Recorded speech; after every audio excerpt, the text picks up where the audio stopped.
Hey everybody, welcome to the Hall H Show. We're here with an awesome artist that we've seen at various conventions, but we haven't yet had him on the show. So I'd like to welcome Mr. Ben Russel. How you doing? I'm doing great. Glad to be here finally. Thanks for being here. But as you can see, his artwork I kind of thought was appropriate for Halloween. We are here at the Stanley's LA Comic-Con, and it's Halloween weekend, so I kind of thought it'd be awesome to show off some of your work.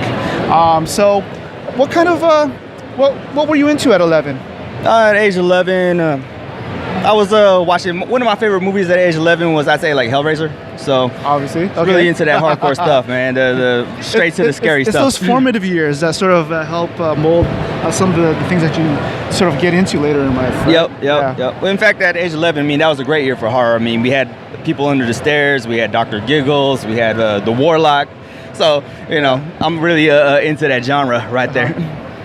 So basically, besides Hellraiser and other horror movies, were there anything else that was sort of non-horror related that you were into? Oh yeah, 11 years old. I mean, Tiny Toons, the Batman the animated series. We had X-Men animated cartoon on Fox out there around that time.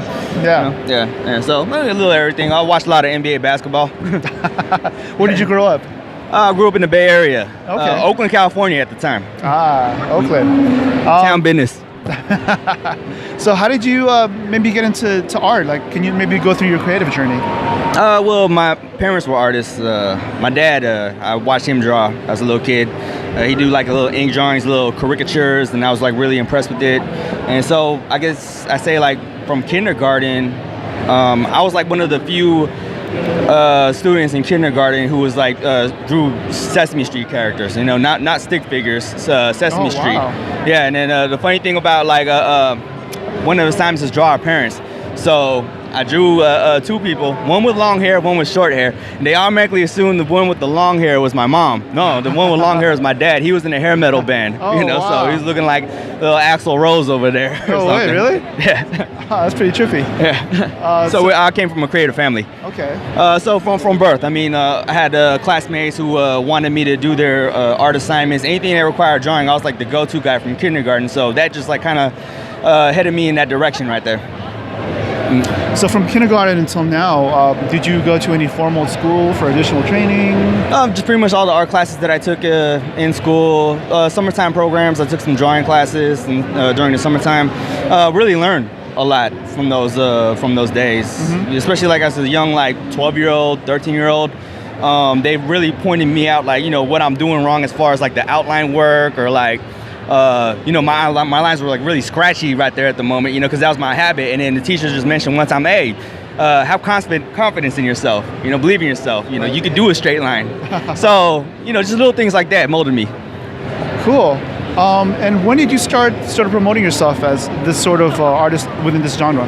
Well, as far as like artwork, right, drawing on a piece of paper, showcasing like finished products, I didn't start doing that until 2011. You know, before that, you know, I was thinking more practical because the word starving artist was always haunting me.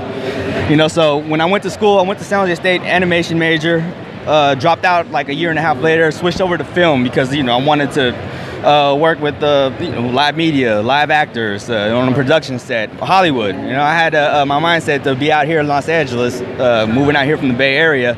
So, you know, along the way, before I became an artist, along the way, I'd have jobs out in Hollywood, and mostly like a lot of graphic design jobs, customizing MySpace pages at that time. MySpace, whoa. MySpace, yeah, for like for musicians, for upcoming rappers or something, or like, you know, just other independent companies. Right. So, you know, around that time when I was working in Hollywood, the recession hit. A couple of departments in the entertainment business closed down or merged. A lot of jobs were lost. Security was unstable. So I went back to school, finished up, had a job in the Bay Area. You know, moved from LA to the Bay Area. You know, had a job out there or whatever like that. And did the thing. Didn't even think about art yet. You know, one thing happened, one thing led to another, you know, or another thing in life, or whatever. Basically, like, you know, when I hit like a rock bottom point in life or whatever, and then I was going through like programs and stuff to get my life back together. And then I realized from like the rock bottom situation that I am an artist. You know, this is who I am. There's certain things that don't matter no more in life. You know, some of the things that do matter in life is to be happy, to live a life of freedom, to do stuff like that. So being an artist allowed me to actually be myself too. So 2011, that's when I decided, okay, I'm gonna be an artist full time. Nice. And then around that time when I first started, you know, I knew what I liked. You know, it was like during recovery programs where like I'm like trying to find myself. So I found myself. I know myself at that point. So I'm gonna like with the artwork that I show, case it's gonna be like from my standpoint, from you know a reflection of me. So that's where like all the pinups, all the tattooed rock and roll women, love horror. So of course I'm gonna bust out all kinds of horror stuff like that to showcase, you know, the type of person I am. Well, obviously you've been through some from your brief story, some tough life experiences. Mm-hmm. Do you have any recommendations for people who may have gone through the same or are going through what you went through? Everyone's gonna have their own story. Everyone's gonna have their own situation. You know, don't compare yourself to other people. At one point, like when I was going through it, whatever. Shoot, I had like a couple of things that I was gonna say. Like, yeah, just listen to your heart. You know, go with the motion, go with the flow. Don't force things or whatever like that. You know, and then on top of that, you just like really be authentic with yourself. You know, be honest with yourself. Right. It takes honesty. It takes a level of vulnerability, you know, for self-discovery. And then within that self-discovery, you're gonna find things that you love to do. You know, you're gonna discover things. You're gonna maybe discover your purpose. You're gonna discover your calling. But you know, do you. Ultimately, do you. It's good Don't advice. do them. Don't Yeah, do they. Don't do they. Do you. So obviously, is this your full-time gig now? This is my full-time gig. So how are Yes. you? Obviously, from 2011 to now, you've been sort of just doing this. Yeah. Well, 2011 to now, I've been doing this. Okay. Well, I guess the reason why I'm asking is because, you know, I always want to get to know how artists and creatives are able to sort of do their art thing to be them, right? Mm-hmm. But also to make it as a living as well. Mm-hmm. So, do you have any advice for someone who's trying to take that plunge as a sort of entrepreneur, but within the art realm? Well, the thing is, like, you know, don't jump into it expecting you're gonna like support yourself, buy a house right away. You know, for as far as like artwork is concerned. So being realistic and managing expectations. Yeah, be practical, be Yeah. realistic, but at the same time, you're doing this. Ultimately, the ones of us that are able to do this is we're doing it because we love doing it. This is what we love doing, and that's like one of the most important things for us. You know, yeah. So, how many shows do you go through throughout the year? Average about 25 to 30. The most I've done in a year is about 30. Oh wow! Yeah, That's but I'd incredible. say average like 24, 25 maybe. What are some of the standout cons that you love going to? Love horror cons. Horror cons are my bread and butter, or like my love. Right. You know, just being with the crowd, being with my kind of people. You know, us freaks and weirdos. That's my crowd right there. I guess maybe we can start to go into the Thunder Round. Seeing as how you grew up with, I guess you said your dad was into hair metal. Yeah. Did that translate to you? Like, what kind of music do you listen to? A little bit of everything. Yeah. Yeah. So if someone was able to make a movie about you, Mm-hmm. what kind of music would be on the soundtrack? Oh, it would be hair metal. Yeah. Yeah. It would have Motley Crue. It would have Poison. A couple of Bon Jovi here Yeah. and there. And then, you know, in the 90s phase, maybe we'll switch up to, you know, little Dr. Dre, Snoop Dogg. E40. It's going to have E40. And during the hype era, it's going to have like Mac Dre and Mr. Fab. So I Those folks. don't know if you sing karaoke. I sing karaoke. Oh, yeah, so- I dab a little bit. All right, so let's say you're at a karaoke joint and it's like last call for the last song. What song are you gonna sing? Come on, man. Filipino, man. You gotta be Journey. Oh yeah. All right. Awesome. Open arms, baby. Open arms. Open arms. Awesome. Shout out to Arno Pineda. Yeah. Arnold Pineda. What kind of food do you love? Well, obviously you're being Filipino, it's Filipino food. But if you were able to sort of have a meal with anybody dead or alive, who would it be and where would you eat? Meal dead or alive, I'll probably eat with Steph Curry. Yeah, Steph Curry. We'll probably eat some, I'll show them around in LA. I know like a really great Lebanese bakery next to my house. Nice. Yeah, because it's not like a lot of things, it's not the kind of food that people like think about off the top of their head, but Right, I right. found a hidden jewel next to my house and I want to show that jewel off. Wow, you have to let us know where that is. Oh yeah, for sure. Off the record. If you were president of the United States, What kind of artwork would you hang up in the Oval Office? In the Oval Office? Yeah. I'd hang up pinup artwork. Olivia Bedardine, I don't know if I'm saying her name right, the Playboy pinup artist. A little bit of Gil Elfgren, from the 60s, some of my influences, a couple of dark artworks like from Clive Barker or maybe Shetzar. Yeah. During our talks with other creative folk like yourself, a lot of them are into other sort of creative avenues besides what they do on a regular basis. Are you into anything else creatively? Creatively, music. Music's a big thing. Yeah. Usually, if I'm into the process creatively and drawing, I'm really big on pacing myself. I'm really big on also balancing a lot of things in life. So if I'm don't want to draw, I will go out to the beach. I'll meditate. I'll go out to the coastline. I live a couple minutes away from Malibu.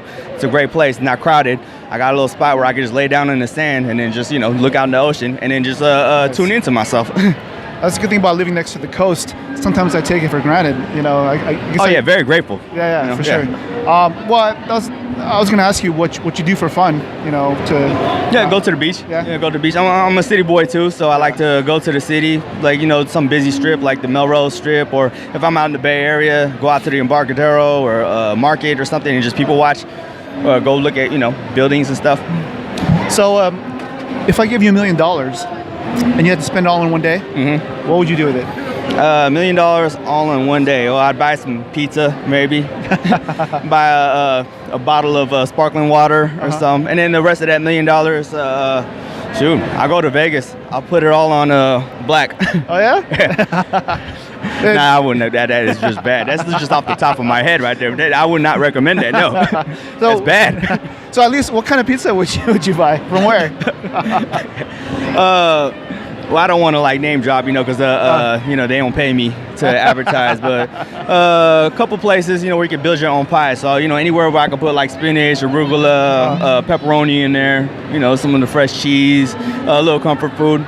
I buy a bowl of spaghetti. I think of my mom's spaghetti. Knees weak, arms and ready. Filipino style spaghetti? Filipino style spaghetti with the hot dogs and the banana ketchup. Nice. Have you gone back to the Philippines recently? No, last time I was in the Philippines, I was 4 years old, and I don't want to say how many years ago that was, but that was a long time ago. I'm in the same boat. It was in the 80s since I was last there. I think the A's were about to go to the World Series or something like that. I like that. Was it 88 with LA? Was that talking about when you went? We went 3 years in a row. So nice. Yeah, pick one of those years. So what's next for you? Next for me, well, I'm wrapping up. This is typically the last con of my 2005 or my con season. So this is typically the last show of my 2017 season. So now, when I don't do cons, when I'm in my off season, I'll just focus on making brand new artwork and focus on what's next. And also commissions too. Got to catch up on commissions. Oh, nice. There's an online store that I have to also maintain. So the work doesn't stop from here. Now, do you have a team that supports you, or is it all you? Me for the most part, but there is a team that supports me. Team whether they're helpers or whether they're there for moral support. You got to have people around you. You got to have like-minded people around you. You got to have people who are more driven and more driven than you, because it makes you better. Yeah. So how do you sort of stay current within your genre? Do you watch a lot of stuff, or where do you get your? I watch a lot of YouTube. I'll scroll through my Facebook feed a lot.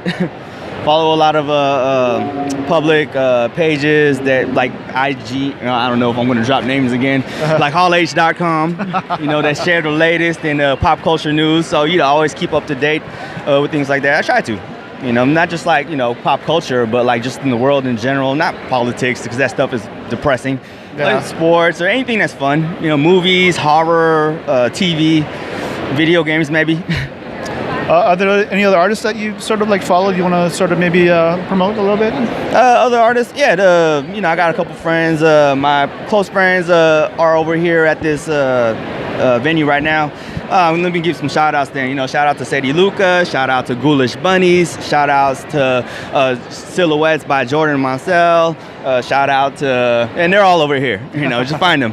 A couple more shout outs. If I'm forgetting people, shout out to people.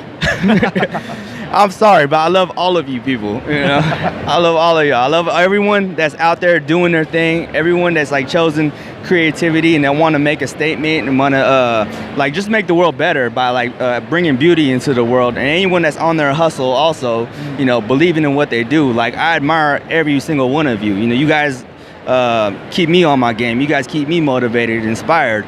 You know, and then I try to do my best also to like, you know, just uphold everything. You know. Cool. I guess before we let you go, is there any other sort of forms of advice that you give to somebody who's trying to, you know, hustle and try to make this their thing? Yeah, just you know yourself, be authentic, take it day by day. Don't be discouraged by like the setbacks, and don't get too over your head too. Like after every victory, also as well.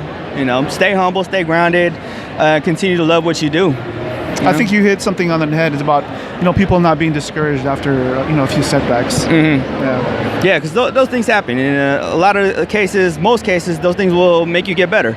And those things will serve to make you grow, make you learn, and heal too, you know. And at the end of the day, if you knew better, you do better. You know, and that's what happens after like setbacks. So cool.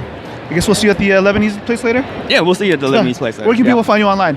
BenRussel.com. Cool. BenRussel, only one L.com. Instagram is where all my real-time updates, you know, in the middle of drawing or progress shots, you'll get them on my Instagram at benrussel.art. Remember, that's one L only. Yeah. Cool. Thanks, bro. All right. Take it easy. HallH.com. Cheers. Cheers. See you later. Hey.